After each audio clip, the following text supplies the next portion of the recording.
We're going to do a Cherokee WolfPup by Forest River. This is the 16-foot rear dinette 2022, and the black label version of this is simply the difference as fiberglass exterior versus aluminum exterior. You'll have a power awning, power tongue jack, have a tiny little bit of outside storage, solid step.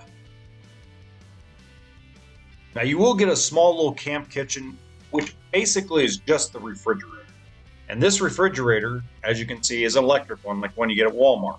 So it only runs when you're actually plugged into electricity at a campsite. You get a side full bed. Now they call it a queen. It's really an RV queen, a little bit of storage on top. And you do get windows on each side, little TV mount, so you could put a TV up there while you're watching and swivel it out if you want to watch it from the dinette. Now, one thing I would tell you about Cherokee and the wood interior, I'm not a fan of it. Now, I sold a bunch of them over the last 2 years at Beaumont RV, and it seems to be a modern style that a lot of customers do like. It's just not my cup of tea. I prefer the lighter interior. But what I do like about this particular coach is all the windows on each side and the booth dinette. I'm a big fan of the booth because it's easier to make the bed if you're going to have a guest. And let's remember, this is a couple's coach.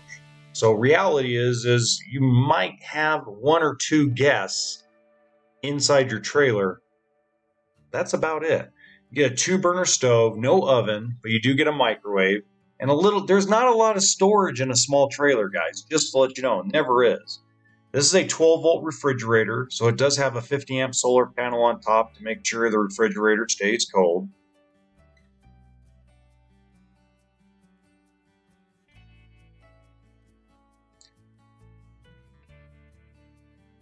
Okay, quick look at the bathroom. Now that shower looks pretty cool. I gotta admit, that is kind of a cool faucet. It's a small little shower with a curtain, good enough for 1 person, and you are going to feel a little cramped with that toilet.